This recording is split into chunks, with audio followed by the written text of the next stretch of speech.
لا طاعة لبشار عليكم أبدا، لا طاعة له، فإنه حاكم كافر فاجر، لا طاعة له عليكم، ولا يلزمكم أن تطيعوه في شيء أبدا. أعطني فتوى في الجهاد في سوريا. الطاغية النصيري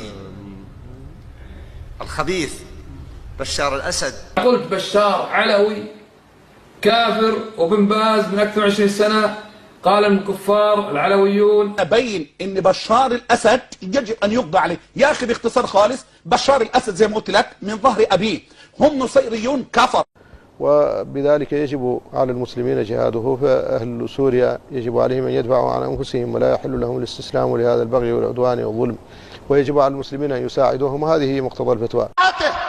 فجهاد الدفع الآن عن الدماء والأعراض واجب عيني على الشعب السوري.